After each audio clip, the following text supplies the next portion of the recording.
Estamos grabando. Bueno, comenzamos la clase del día de la fecha. Hoy tenemos para ver, discúlpeme, voy a mirar el programa rápido. ¿Cómo estamos? Habíamos comenzado a hablar de...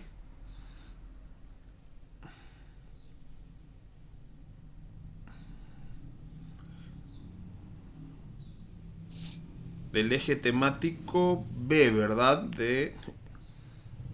A ver, déjenme, yo tengo aquí anotado. Muy bien. Perdón, del módulo del eje temático A. Hoy vamos a hablar de declaraciones de derechos y garantías constitucionales, según lo tengo anotado acá en el cronograma que voy siguiendo. ¿Es así? ¿Todos concordamos? Bien, perfecto.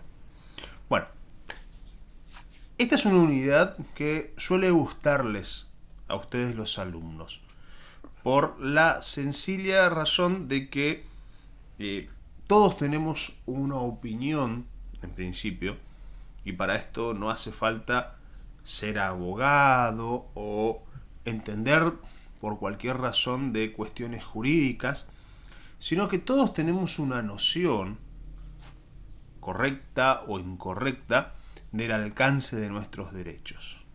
¿Qué les parece a ustedes que vamos a ver acá? Si tienen el programa ahí a mano, van a ver qué dice el módulo 2, eje temático A. Declaraciones, derechos y garantías constitucionales. Perfecto. Tipificación y caracteres. Muy bien, Adriana. ¿Y qué te parece a vos de qué vamos a hablar? Si tuvieras que definirlos con simples palabras así, de que usás todos los días, ¿qué me dirías? Los derechos son las cosas que nosotros podemos hacer. Uh-huh. Sí. La garantía es aquellas cuestiones que nos protegen uh-huh. Con respecto a ciertos actos que puedan ir en contra de nuestros derechos, una cosa así. Claro. ¿Y las declaraciones? ¿Es lo que está en la Constitución? Me parece. Sí, las tres, aclaro algo, los tres están en la Constitución. Los tres títulos. Okay. Declaraciones, derechos y garantías. Acá. Esta es mi Constitución de la Nación. Pensé que la había perdido, la verdad que hubiera sido una tragedia para mí, porque esta es mi Constitución con todos los machetes ahí que voy anotando. Y la verdad es que hubiera sido grave. Pero ¿qué les parece? ¿Qué es una declaración y en qué se diferencia de un derecho?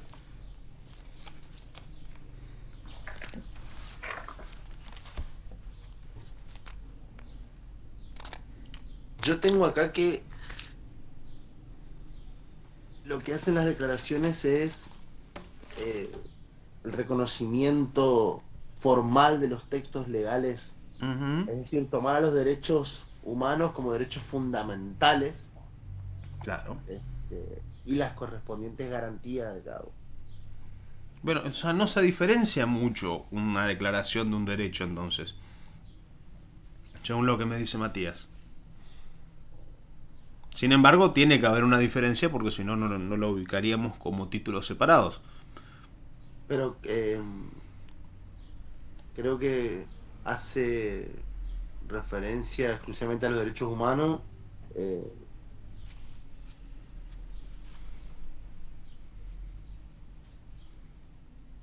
Uh-huh. Te escucho, Matías. No, en realidad tengo dudas. No, está bien, no es para... Este preguntero repentino no es para acosarlos, ni mucho menos. Es sencillamente para tener un... A ver, ¿qué dice Mauro? Acá participo a través del chat. Bueno. Las declaraciones son los principios fundamentales de la organización del país. Los derechos tienen que ver con nuestro desarrollo como personas, y las garantías son reglas para asegurar el respeto de nuestros derechos. La segunda parte habla de las autoridades de la nación. Calculo que la segunda parte es que me estás diciendo la segunda parte de la Constitución Nacional, calculo, Mauro. Bueno, es como... Bien, Mauro, no sé si lo googleó, lo tenía por ahí anotadito, pero es correcto lo que dice y está muy bien, Mauro. Es así. Las declaraciones, como dice acá Mauro en el chat, son principios fundamentales de la organización del país. ¿Está? ¿Saben cuándo vamos a ver una declaración? Por ejemplo, en el artículo 1, cuando utiliza la fórmula la nación argentina adopta, y ahí viene el enunciado. ¿Se acuerdan cómo decía el artículo 1? La nación argentina adopta para su gobierno la forma representativa, disculpen, republicana y federal, según establece la presente Constitución. Bien, eso es una declaración. Es una afirmación de un principio. Decir que somos republicanos, representativos y federales como nación, conforme la presente Constitución, es una declaración. Después, artículo 2. El gobierno federal sostiene el culto católico apostólico romano. El sostenimiento del culto es otra declaración. Son, como si se quieren, las cuestiones dogmáticas de la Constitución. ¿Saben qué es una cuestión dogmática? ¿Qué es un dogma? ¿Lo saben?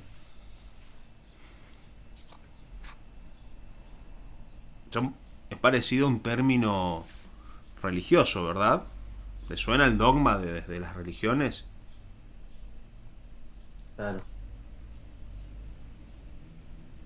Bueno, tarea para el hogar. Yo les recomiendo, sobre todo... ahí se nos suma María Luz. Ahí yo les recomiendo que, y esto es un buen ejercicio para todas las materias, es muy importante no solo para instituciones jurídicas, sino para todas las materias, que ustedes manejen un glosario de términos adecuado a alumnos universitarios y que puedan, buenas tardes María Luz, y que puedan, desarrollarse tanto de manera escrita como de manera oral a la hora de los exámenes. Por supuesto, esto es parte del aprendizaje. No se espera el mismo lenguaje técnico de un alumno de primer año que de alguien que ya esté cursando las últimas materias en tercero. Esto es progresivo. Entonces, ¿cuál es la recomendación que yo les hago para ir ganando ese lenguaje? Hacer un glosario. O buscar las palabras que nosotros queremos tener para... Bienvenido, Cristian, por favor no dejes de anotarte. Hola, profe, disculpe la hora. No, por favor. No dejes de anotarte, por favor. Les decía, es importante que vayamos ganando lenguaje técnico. Es importante para ustedes. Es importante que ustedes, como operarios técnicos que van a ser el día que reciban ese título en la mano, es importante que manejen la terminología adecuada, porque muchas veces la manera en que ustedes comunican es la manera en que ustedes son percibidos. O sea, el lenguaje es una manera de declarar nuestra presencia acá. Entonces, si ustedes se manejan con la terminología adecuada, siempre va a ser un gusto escucharlos. Hay muchos de sus compañeros, que me pasó en años anteriores, que por sus participaciones en la clase, por conocerlos personalmente y por la relación que uno desarrolla entre docente y alumno, sabe que alcanza o que tiene una cantidad de conocimientos técnicos adecuados, y que muchas veces por inexperiencia o por falta de práctica, ese vocabulario muchas veces no lo puede transmitir en las ocasiones adecuadas, entonces uno lo toma en consideración a ello a la hora de evaluar. Lo que sucede es que fuera del ámbito de la universidad, digamos, la gente es menos paciente, y a veces pueden ustedes estar ante situaciones que les implique, digamos, comunicarse de manera rápida, asertiva, en muy poco tiempo. Y es solo una de las maneras de lograr esa comunicación, ese entendimiento y a veces el convencimiento a la otra persona es incorporándose lenguaje técnico. No es lo mismo decir las declaraciones, los derechos y las garantías están en el texto constitucional. Las declaraciones implican, como dijo hoy Mauro, que las declaraciones implican principios fundamentales que tienen que ver con la organización del país, y te estoy citando acá, Mauro, y que los derechos son... ¿Qué son los derechos? Desarrollo para la persona. Perdón, ¿quién habló? ¿Mauro? Mauro. Sí. Es el desarrollo, digamos, para una persona, para poder crearse como una persona con los derechos. Sí, puede ser. ¿Alguien más tiene alguna definición de derecho? Eso, de derechos personales estamos hablando, ¿eh? Sí. ¿Qué más tenemos?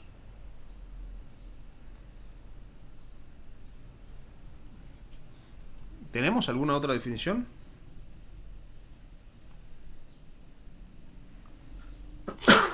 Aunque sea la de manual, que es el conjunto de principios y normas.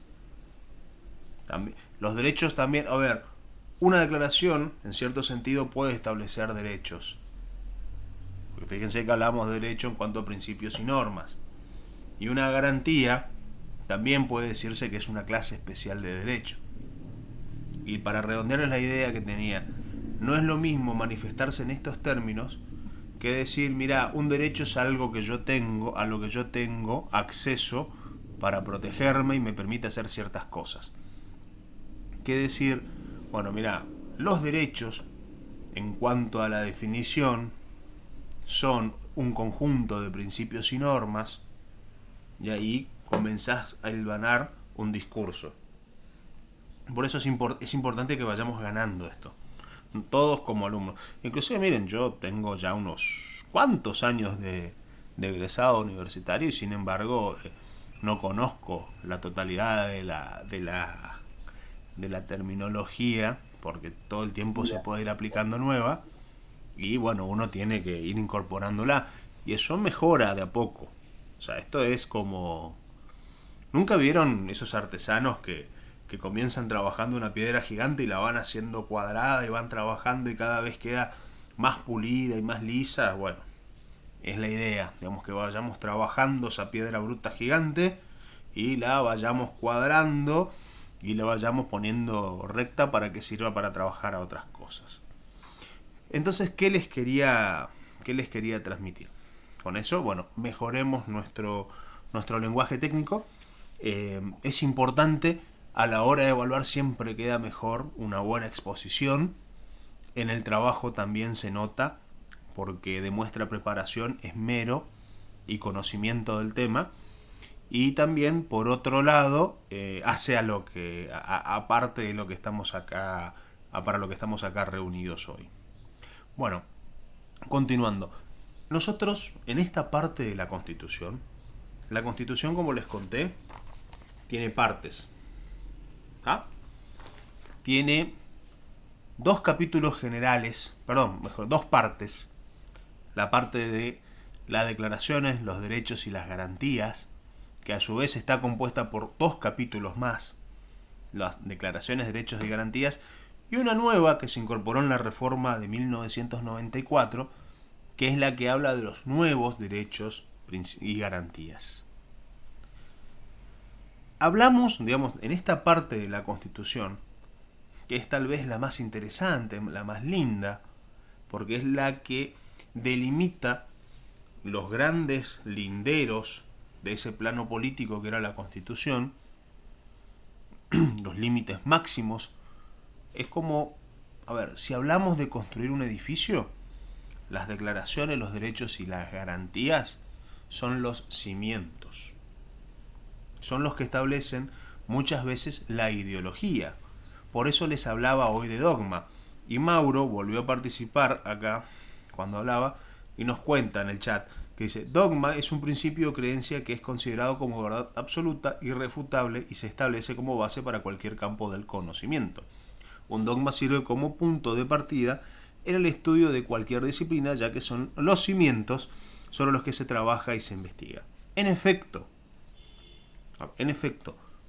si esto fuera una casa, el dogma de nuestra Constitución, la parte dogmática de nuestra Constitución, estaría conformando esos imaginarios cimientos. Es el techo de nuestra ideología. Declararnos liberales en cuanto a la Constitución, y les repito, eso no tiene nada que ver con el liberalismo político que por ahí estamos acostumbrados a ver hoy día en los medios, sino que sino liberal en cuanto a como es a los principios más fundamentales de nuestra Constitución, que tienen que ver con el respeto de las creencias políticas, religiosas y el proyecto de vida de cada una de las personas, eso es en efecto ser liberal en el sentido más básico, más allá de otras consideraciones que puedan hacerse para darle matices a esto. Pero lo correcto, digamos, es decir que nuestra Constitución se enrola entre las constituciones liberales. ¿Y por qué se enrola entre las constituciones liberales? Precisamente porque establece una serie de principios, derechos y de garantías que la hacen liberal. Decir que adoptamos la forma representativa y republicana de gobierno es una declaración liberal. Es un cimiento, es un dogma liberal. Porque se acuerdan que decir que somos representativos implica que nosotros somos conscientes a la hora de elegir las autoridades que nos gobiernan y establecimos un procedimiento para esa representación política. Y somos republicanos, y esto está totalmente enganchado con el concepto anterior, porque la república, aparte de la división de poderes, aparte de decir, miren, el presidente va a ser quien nos gobierne, pero todo el poder no está en él, porque la capacidad de legislar la derivamos en otros ciudadanos que van a ser los legisladores. Y vamos a conformar una Cámara de Representantes, que a su vez va a estar dividida en dos cámaras, la vamos a denominar Congreso, y a los que representan el pueblo los vamos a llamar diputados y tendrán su propia cámara. Y a los que representan a los estados federales, a las provincias, los vamos a llamar senadores y también tendrán su cámara. Profe, Sí, Gabriel, una pregunta. con todo gusto. Usted hace referencia a un dogma liberal. Uh-huh. A ver, liberal, y separo dos cosas, digamos, dogma también nos hace referencia a una doctrina, a algo, y liberal no es lo contrario a ese dogma, digamos. A ver, lo que tenemos que... Claro, entiendo por dónde viene tu duda, Gabriel. Hablar de liberalismo y dogma muchas veces parecería como que estar hablando de cosas encontradas, ¿verdad? Claro. Porque el liberal no cree en las doctrinas impuestas. Lo que sucede es que siempre hay una doctrina imperante. El liberalismo es una doctrina y se maneja por ciertos dogmas muy esenciales. Por ejemplo, el respeto a la libertad ajena, el respeto a tu patrimonio y el respeto a tu vida es, digamos, las bases más fundamentales del liberalismo. Digamos, no se cuestionan dentro del liberalismo. Y eso a su vez conforma la parte dogmática, que se ve reflejada también en el cuerpo legal de la Constitución. Por eso, por eso repito, no pienses en que cuando decimos que nuestra Constitución es una Constitución liberal, que la estamos relacionando, no sé, con la vertiente política actual que conocemos como liberalismo, que es solamente una parte. Porque si ustedes quieren, todos los partidos políticos que están representados o que tienen representación política hoy en la Argentina son una forma de liberalismo con mayores restricciones, menores restricciones, visiones particulares sobre la economía o sobre el patrimonio de las personas, pero todas, digamos, prometen respeto a la Constitución Nacional, lo que de alguna manera también los enrola dentro de una... Imagínense esto como si fuera una carpa ¿Vieron esas carpas gigantes donde entran muchas personas, como las carpas de los circos? Bueno, todos estamos contenidos por esa carpa gigante que es el liberalismo político. No lo pienses en términos del Partido Liberal o el Partido Libertario que conocemos a través de los medios actualmente. Pensalo como lo pensaron los ciudadanos del siglo XVIII y del siglo XIX de la metrópoli europea. Digamos, pensalo de esos términos más básicos todavía. No pienses en políticos, no sé, como Javier Milei o como José Luis Espert. No, que ellos tienen una visión particular de la economía liberal que se traduce en algunas ideas políticas también, que son esenciales también al juego democrático, pero que otras personas pueden entender que no es lo mismo. No sé si ¿me explico, Gabriel? Sí, profe. Sí. Ah, bien, perfecto. Entonces es un concepto, el liberalismo como lo planteamos acá en las palabras de la Constitución, es un término más bien amplio. Bien, continuamos. Las declaraciones, entonces, son el conjunto de principios fundamentales que establece la propia Constitución como paradigma fundamental. Un segundo, por favor.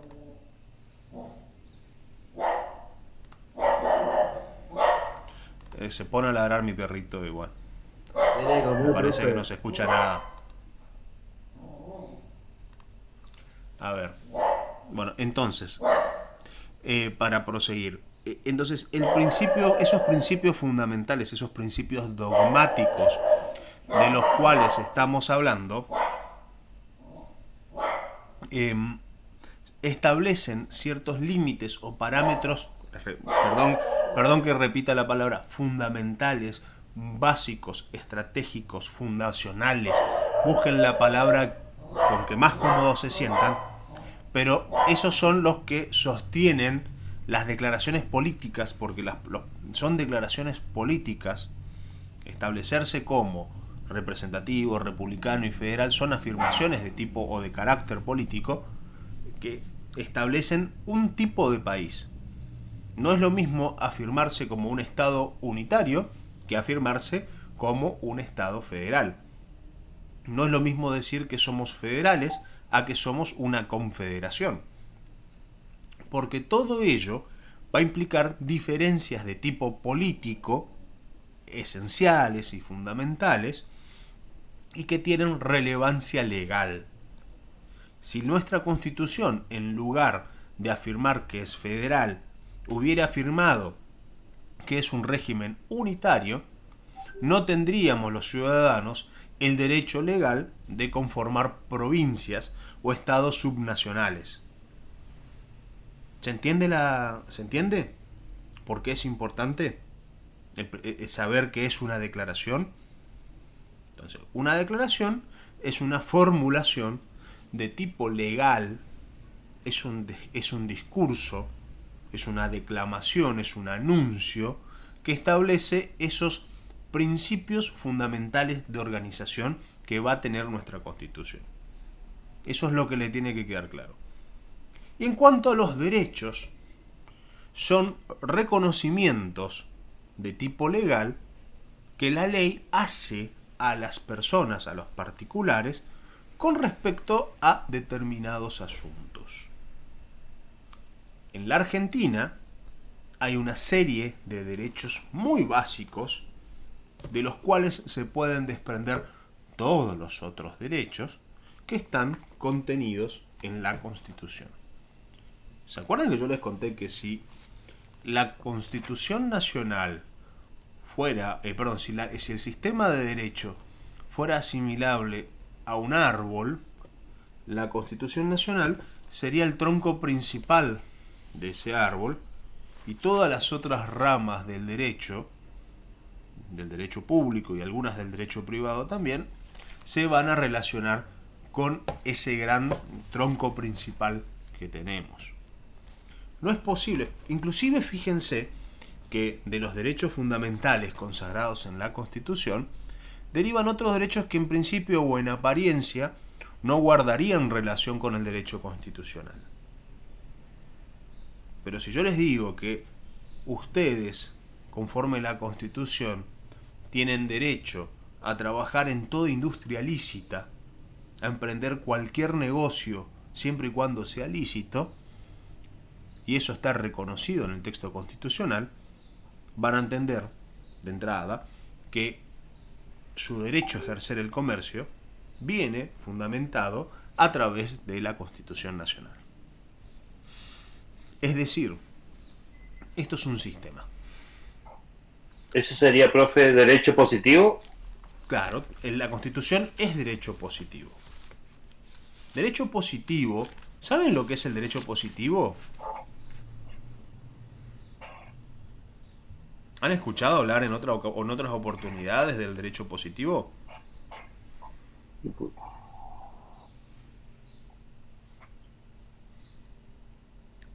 El derecho positivo es el derecho vigente. Hablamos no existe la terminología de derecho negativo, pero el derecho positivo sí existe como terminología. El derecho positivo sí, sería derecho a educación, derecho a una orden social, nacionalidad, intimidad.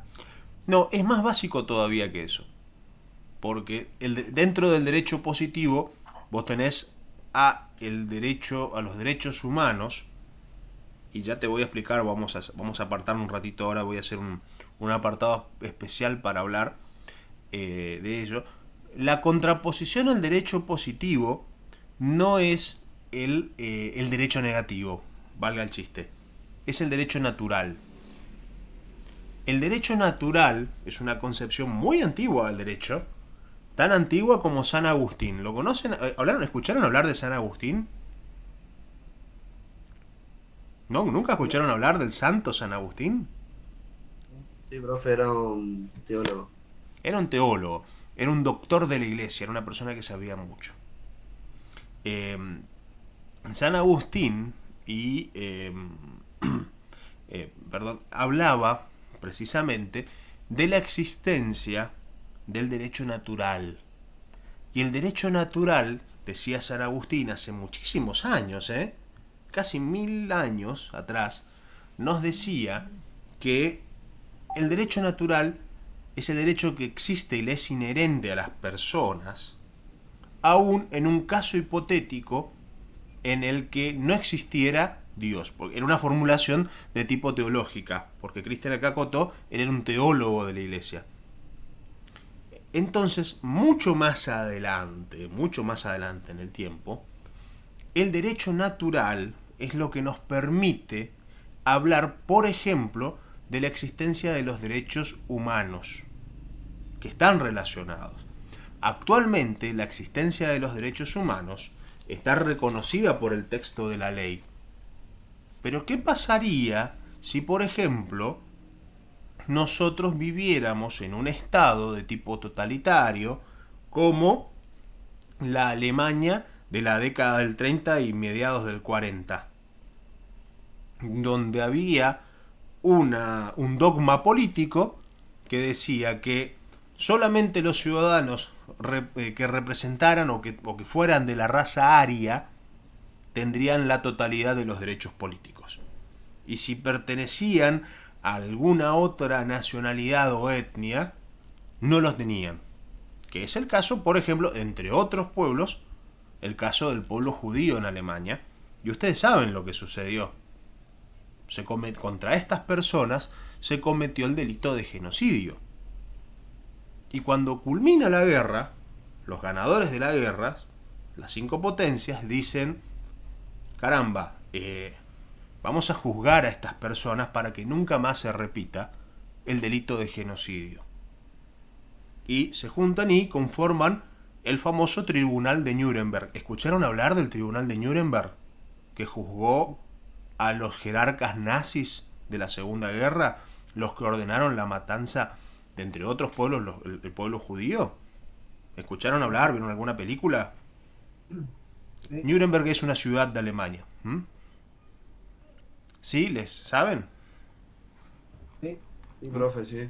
Bueno, en esa, fíjense, conforme el derecho alemán, que estaba vigente en esa época, ninguno de los acusados cometió delito alguno. De hecho, todo lo que hicieron estaba amparado en el cuerpo normativo, es decir, en las leyes alemanas se podía hacer lo que se hizo. Era derecho vigente, era derecho positivo. Y lo que pasa es que se tuvo que crear, para poder juzgar a estas personas, estas categorías de derechos humanos. Se hablaba de violación a la dignidad humana. Es decir, que derechos que existen independientemente de que puedan ser reconocidos por el derecho interno de un país, porque hacen a la existencia propia del ser humano. Decir que una persona tiene derecho a su vida, a su patrimonio y a su libertad, con independencia del lugar donde nace. Profe, una consulta. Sí, Lucrecia. En el caso que es actual, usted está explicando la parte de Alemania de la época nazi. ¿Se puede hacer una analogía con el tema de los talibanes hoy en día? Por supuesto. Porque pasa algo similar. Por tiene supuesto. Su derecho vigente, si bien es un gobierno Miren, de facto. Claro. Hay una dictadura por una concepción religiosa del lugar donde ellos viven, que permiten, por ejemplo, vulnerar el derecho de las mujeres. Allí las mujeres no tienen derechos que los consideraríamos fundamentales o igualdad jurídica, entre otras cosas, Pero este mismo razonamiento que les estoy contando con respecto a la Alemania nazi es el que se utilizó para juzgar los delitos de lesa humanidad cometidos en la Argentina durante la última dictadura militar. Pero aquí se ampararon bajo la obediencia de vida. Que en parte, claro, el tema de la audiencia de vida tiene que ver más con el derecho interno. No es una defensa que siempre... Hay mucho para empezar a hablar. Si hablamos de obediencia de vida, hay casos en los que la ley legítimamente y sin hacer ninguna declaración pro golpe de Estado, podemos decir que existe una obediencia de vida. Porque no es lo mismo la responsabilidad de quien tenía, no sé, claro. De abajo y uno a cargo. Exactamente. Imagínate a un conscripto que haya tenido que hacer su servicio militar en esa época y que fue obligado a hacer algo que él sabía que estaba mal, sabía que estaba cometiendo algún tipo de falta o de delito, pero que sin embargo no podía oponerse a esa orden que se le había dado porque peligraba su propia vida, que es el caso de mucha gente. Bueno, en esos casos sí se puede hablar de una obediencia de vida. En otros no. En otros es una defensa inoponible. Pero en algunos casos existía. No, por eso no es lo mismo la responsabilidad del que está arriba que la que está abajo, inclusive en áreas penales. Todo tiene que ver con la posibilidad de desobediencia que haya tenido esa persona. Si yo, por ejemplo, les dijera a ustedes, miren, para aprobar esta materia es necesario que cometan un delito, todos ustedes automáticamente se van y me denuncian a la autoridad correspondiente. Entonces no hay obediencia de vida de su parte. No pueden decir, no, mire, yo cometí el delito porque el profe Rosales me mandó a hacerlo. No es lo mismo. Pero creo que se entiende el caso. Esa formulación, digamos, entre derecho natural y derecho positivo es, digamos, una doctrina y una discusión muy vieja. O sea, el derecho, o vos tenés derecho solo lo que la ley dice, o hay derechos que son inherentes a tu persona. ¿Y qué alcance tienen esos derechos que son inherentes a tu persona? Es una discusión muy antigua, muy extensa, pero bueno, en base a las preguntas que hizo Ricardo, yo creo que es conveniente que ustedes las sepan, porque aparte están acá. Fíjense que nosotros, ¿se acuerdan que yo les conté que hay una serie de tratados internacionales que están acá dentro de la Constitución. El artículo 75, inciso 22. Bueno, en el artículo 75, inciso 22, la Argentina reconoce con jerarquía superior a la ley una serie de tratados internacionales, todos ellos de derechos humanos. Esas leyes, para nosotros, esos tratados que suscribimos, los incorporamos a nuestro derecho como si fueran leyes que nosotros redactamos. Y le dimos un estatus especial. La pusimos un poquito por encima de nuestro derecho común. Es decir, que cuando, por ejemplo, nosotros vamos a suponer que el Congreso hace una ley que restrinja, por ejemplo, ciertos derechos de las personas que son homosexuales, por ejemplo. ¿Tá? Imaginemos que hagan una locura así. Entonces, cualquier abogado, cualquier persona, en realidad, puede decir, esto es contrario a la Constitución. Y usted, otra parte, puede decir, ¿y dónde está eso en la Constitución? Y ahí, el abogado, la persona, le puede decir, miren, en la Constitución Nacional existe una serie de tratados internacionales que tienen una jerarquía que es superior a la ley. Por lo tanto, esa ley emanada por el legislador es inconstitucional porque no alcanza a saltar ese murito imaginario que es la ley que viene de los tratados. Es una barrera. Si ustedes quieren verlo así, un derecho es una barrera contra la injusticia. Entonces, todo lo que rebota contra esa barrera es injusto. Y todo lo que puede pasar por arriba de esa barrera es lo justo y legal. Es decir, si no entra en colisión con esa barrera imaginaria que yo les planteo, eso es un derecho legítimo. Si es repelida por ese campo de fuerza mágico, es un derecho inconstitucional. ¿Y cómo vamos a saber cuando algo es inconstitucional? En los casos, digamos, que no amerite que ustedes tengan que hacer toda la carrera de derecho para, no sé, sentarse y comprender, la mayoría de los casos son, digamos, se explican por sí mismos. No hace falta ser, no sé, una luz jurídica para entender ciertas cuestiones del derecho. Está pensado para que sea así. Está pensado para que cualquier ciudadano se dedique a la abogacía, se dedique a las ciencias económicas o tenga, no sé, un oficio de artesano, pueda comprender básicamente cuáles son sus obligaciones con respecto a estos temas que son tan fundamentales. ¿Qué derechos me asisten frente a la injusticia? Estos están en el artículo 75, inciso 22, que son es un núcleo muy duro, que son los tratados sobre los derechos humanos. Ahí tenemos tratados que, por ejemplo, el Tratado de los Derechos, de la Convención Internacional de los Derechos Humanos, el Pacto de Derechos Humanos, Pacto Interamericano de Derechos Humanos, que lo vamos a conocer como el Pacto de San José de Costa Rica, el Tratado para la Prevención de todas las formas de genocidio, el Tratado para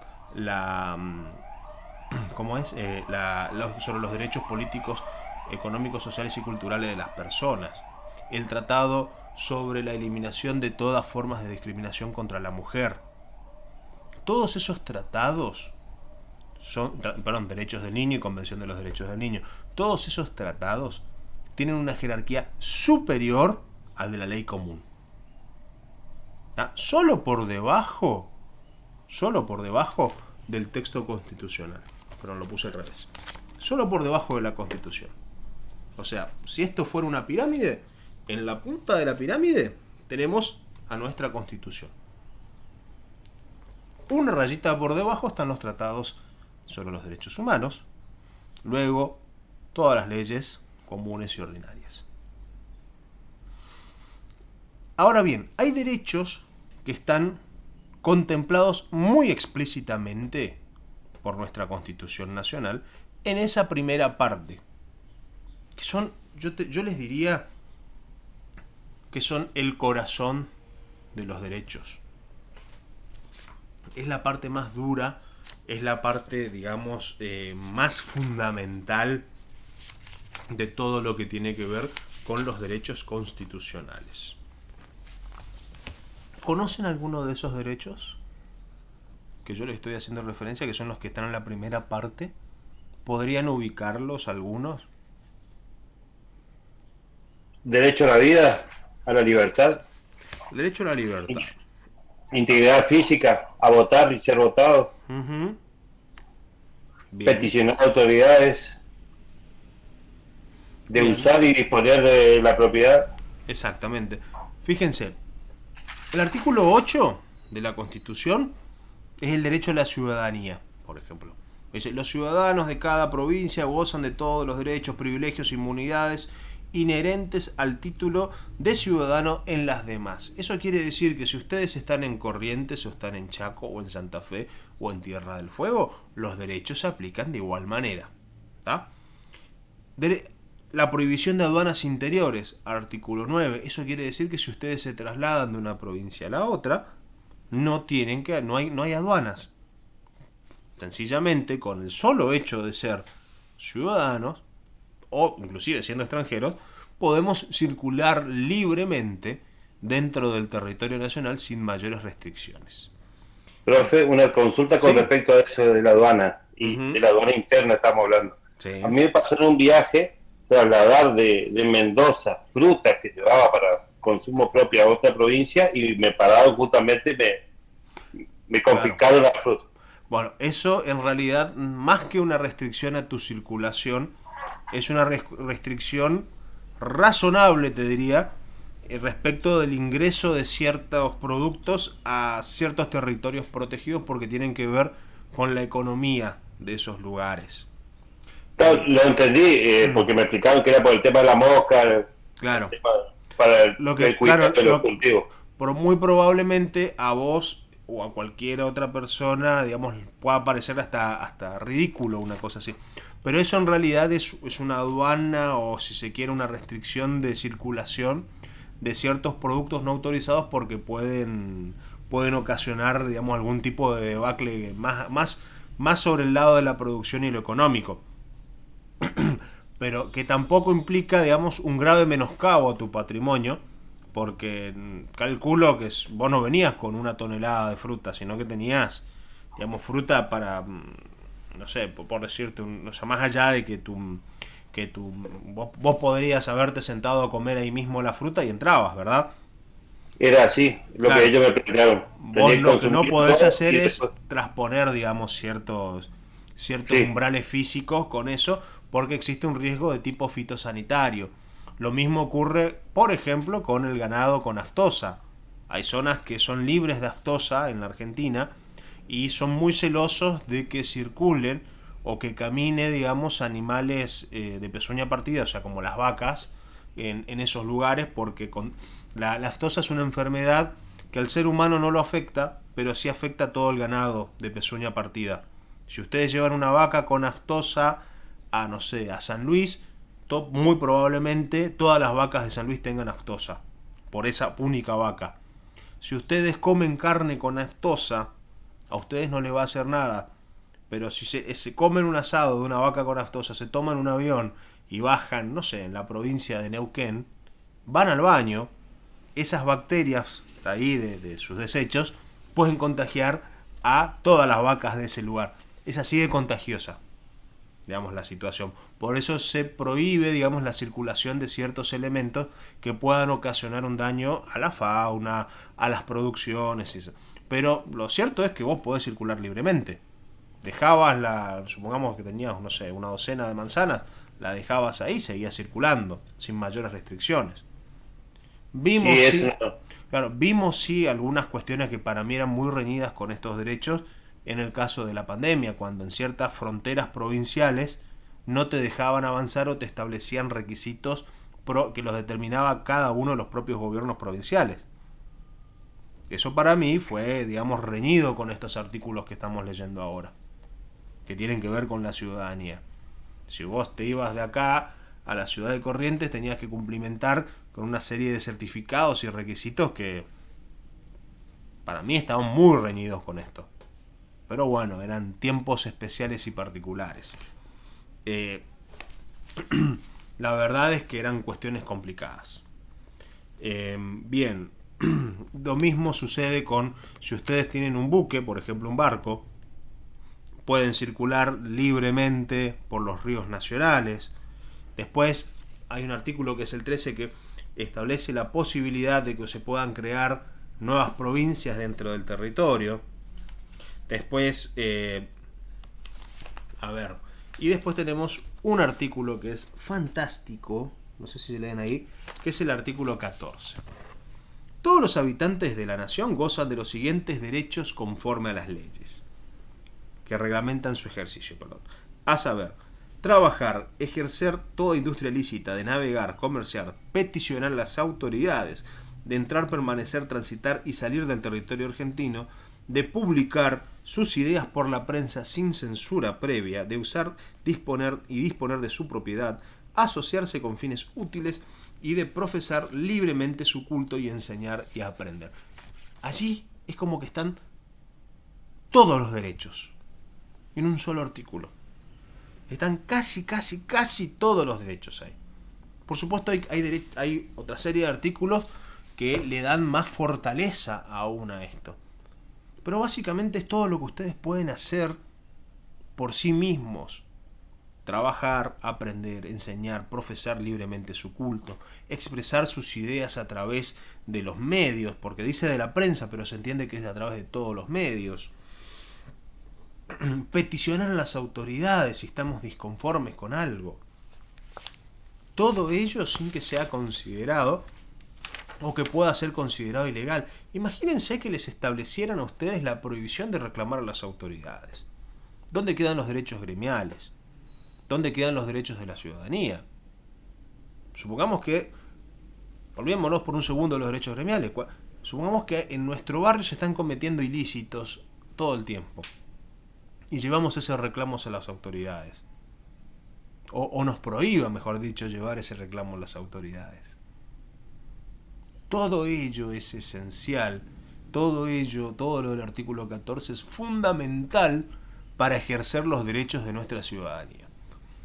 Después tenemos el 14 bis, que son los derechos del trabajo.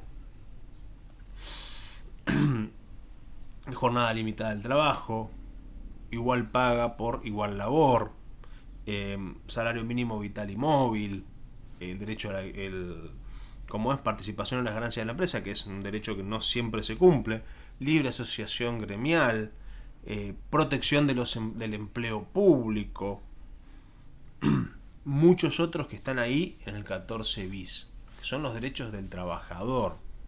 Le damos especial importancia. Artículo 15, prohibición de la esclavitud. Artículo 18, debido proceso, que es, para mí, es uno de los artículos más importantes, porque prohíbe precisamente, o mejor dicho, preserva a las personas del avasallamiento de sus derechos por parte, especialmente, del Estado. Estados. ¿Yo les conté la historia del Leviatán alguna vez? Sí, creo que lo hablamos, ¿no? ¿Hablamos del Leviatán? Sí, profe. Bueno, imagínense que ustedes tienen que enfrentarse al Leviatán. Como decía ese filósofo Hobbes que yo les contaba. ¿Cómo es mejor hacerlo? ¿Con las armas? Con estas armas imaginarias, no imaginarias, con estas armas concretas que nos dan los derechos, de que no puedo ser penado sin un juicio previo, no se pueden constituir comisiones especiales para determinar si soy culpable o no, que tengo el derecho de producir prueba y exigir, digamos, que se demuestre de que de lo que estoy siendo acusado es cierto, ¿ah? Que tengo derecho a preservar mi persona física, o sin estos derechos. ¿Cómo es más fácil? Y aún en el caso de que yo sea eventualmente o hipotéticamente culpable, establece que, de así serlo, la cárcel o la pena de cárcel a la que a mí se me someta no va a ser para mi castigo, sino para mi seguridad, porque eso también dice el artículo 18. Las cárceles no son para el castigo de los reos, es para la seguridad de estos. Y no puedo ser, digamos, tampoco ser mortificado más allá de lo que la ley exija. Es decir, si a mí se me condena a pagar una multa, no voy a pagar una multa más la pena de azotes, por ejemplo. Profe, Sí. La palabra esa de seguridad es, no entiendo yo como seguridad para los presos, sino para los que estamos fuera, digamos, por así decirlo. Claro, es una doble protección en realidad. Porque eso yo la leo para ese lado, por eso le pregunto si está bien, digamos. No, la ley dice expresamente para la seguridad de los reos que habitan en ellas. O sea, el reo, es en un sentido penal, es la persona culpada o acusada de un delito. Eso es un reo, porque digamos, para seguridad y no para castigo de los reos. Exactamente. Digamos, eso, la parte de seguridad es como para tenerlos ahí adentro, no para castigarlos, sino para protegerlos a nosotros, digamos. No es para protegerte a vos, es para proteger a los reos. Bien. Es esa la finalidad. ¿Por qué? Porque fíjate que la Constitución también establece, digamos, un manto de esperanza que dice, miren, esto no lo dice explícitamente, pero también te está diciendo, las personas tienen derecho a rehabilitarse. Las personas tienen derecho a rehabilitarse. Tienen derecho a que una vez cumplida su pena, puedan volver a reinsertarse en la sociedad. Todo eso es una declamación política también, Claro, como que no es condenatorio, digamos. Como que no es perpetuo, digamos, como que no sos malo para siempre. Eso es lo que te está diciendo el artículo 18. Fíjate, las cárceles de la nación serán sanas y limpias. ¿Se cumple eso? Claro que no. Para seguridad y no para el castigo de los reos detenidos en ellas.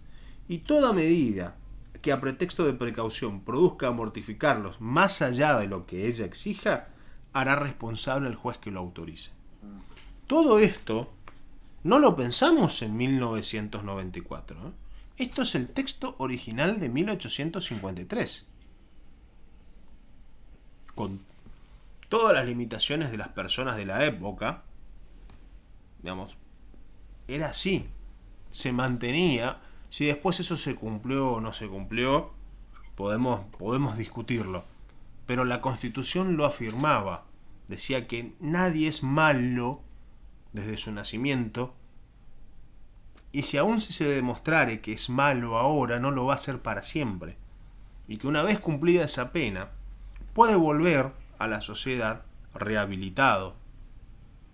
Entonces, es una declamación de esperanza, si ustedes quieren. Después, el artículo 19, que es el famoso principio de reserva, que dice que todo lo que yo haga dentro de mi esfera personal queda exenta de la autoridad de los magistrados. Fíjense, dice, las acciones privadas de los hombres que de ningún modo ofendan al orden y a la moral pública ni perjudiquen a terceros, solo están reservadas a Dios y exenta de la autoridad de los magistrados. Ningún habitante de la nación será obligado a hacer lo que no manda la ley, ni privado de lo que ella no prohíbe. Quiere decir que ese último párrafo literalmente quiere decir que todo aquello que no está prohibido está expresamente permitido. Eso se aplica, por ejemplo, a cuestiones como el debate si es... Ricardo dice, echa la ley, echa la trampa. Sí, a veces pasa, que echa la ley, echa la trampa. Pero no es así, no siempre es así. Esa es una afirmación a la que todos nos gusta, decirle Pero incluso. con respecto a la frase que usted dijo recién, lo que no está prohibido tampoco está, o sea, lo demás está permitido. Le cuento un caso.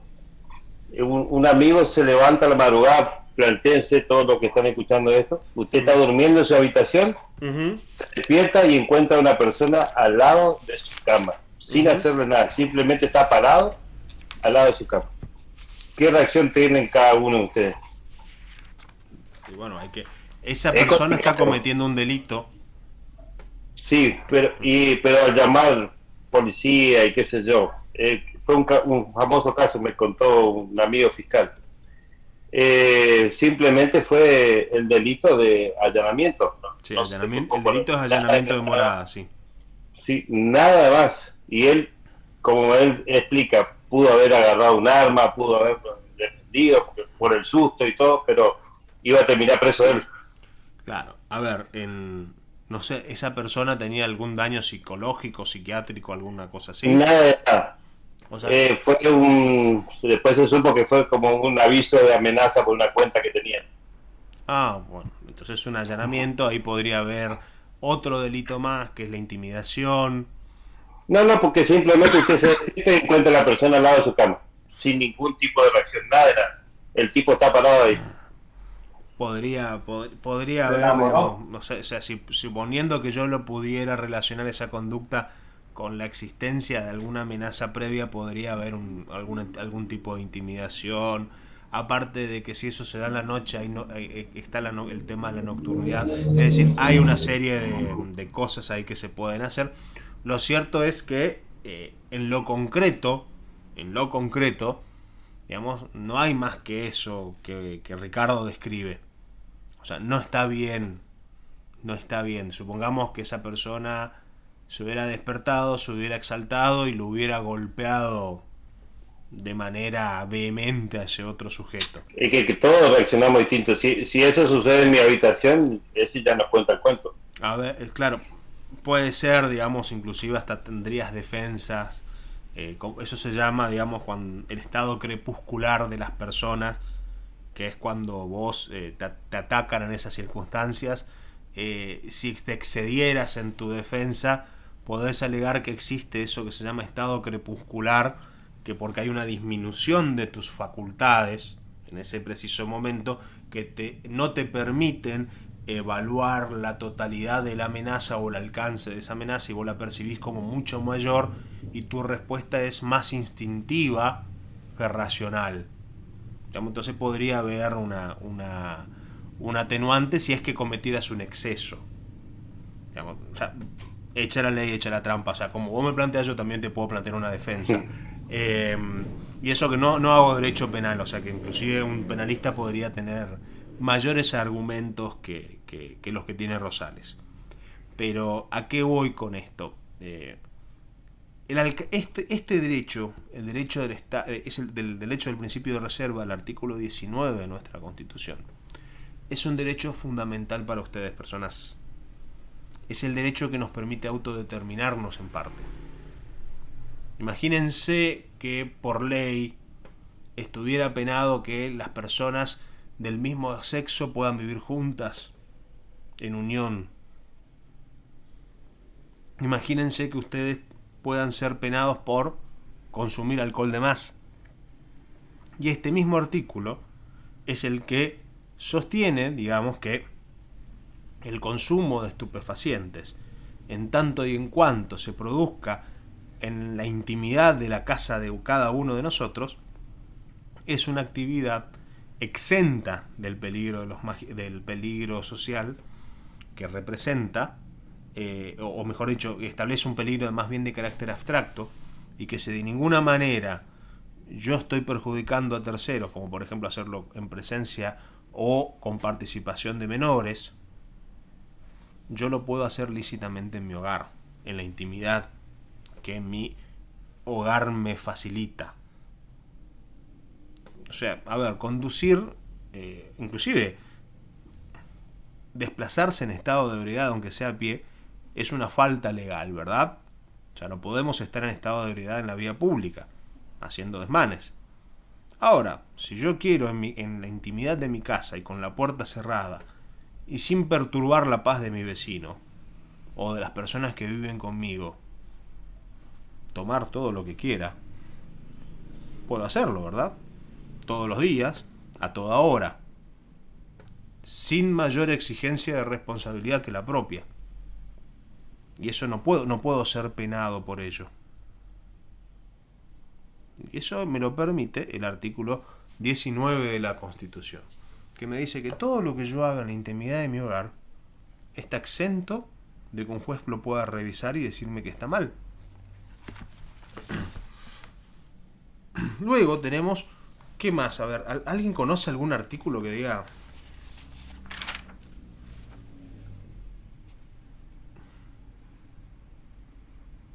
Me interesa. Hoy están muy callados, salvo Ricardo, Cristian, que participó. ¿Quién más? Hoy había participado Mauro. Gabriel. Cierto, Gabriel, vos habías participado. Hoy estuvieron más callados, no sé qué pasó. Por ahí también quieren escucharlo, así que Son muy mentirosos. vamos a excusarlo a los... Ustedes son muy mentirosos, Bueno, estamos terminando la clase. Ya faltan apenas 3 o 4 minutos para que eso suceda. Estaba copiando la asistencia al día de hoy. Si alguno no se inscribió, por favor, hágalo. Entonces yo después puedo copiar y pegar en el Word donde guardo la asistencia. Y ténganlo así que ténganlo en cuenta si alguno no lo hizo. ¿Vieron los esquemas que les puse de ayuda a memoria? Ahí como pizarroncito. Bueno, voy a hacerle lo mismo para la clase de hoy y les voy a dejar un par de páginas ahí para que repasen estos temas. Son poquitas páginas, no se preocupen, pero van a estar ahí porque les estoy partiendo los PDF para que vayan teniendo noción de ello. Bueno, esto ha sido todo por el día de hoy. Ya la clase la culminamos, estamos cumpliendo estos breves minutos que nos quedan para cumplir con el horario. Les quería preguntar, esto es una pregunta, ¿van entendiendo los conceptos? ¿Me explico lo suficientemente bien? ¿Hay alguna observación que quieran hacer al dictado de las clases? Soy todo oídos. No, profe, con respecto a eso no. Inclusive en lo personal me gusta porque uno pregunta, te responde y eso es lo ideal. Trato de que así sea, pero bueno, entiendo que no todos les puede gustar que venga un tipo y hable tanto como yo. Es normal, es natural y calculo que les debo hacer doler la cabeza a más de uno, porque hablo bastante. Pero bueno, eso era lo que les quería preguntar. No tengan reparos, ningún tipo de reparo en decirme cuando algo no les sientan que no les funciona, y sin temor a que yo me ofusque o me enoje o cualquier cosa. Estoy siempre dispuesto a mejorar la clase y si alguno no entiende o no ve para dónde estamos yendo, yo no tengo problemas en parar el tiempo necesario para reconducir la clase y rever inclusive mis propios procedimientos con respecto a todo. Bueno, quería hacer esa aclaración. Siempre la hago, no es que como es que sienta que estemos equivocando el rumbo acá, sino que sepan que si tuviera una oficina, las puertas estarían siempre abiertas para escucharlo. Como no tengo una oficina, pueden consultarme por cualquiera de los medios que acordamos en cualquier momento. Nada más que eso. Bien, gracias, profe. Bueno, estamos ya en tiempo. Muy amable. Hasta luego. Que tengan buenas tardes. Sé que todavía sí. Buenas tardes.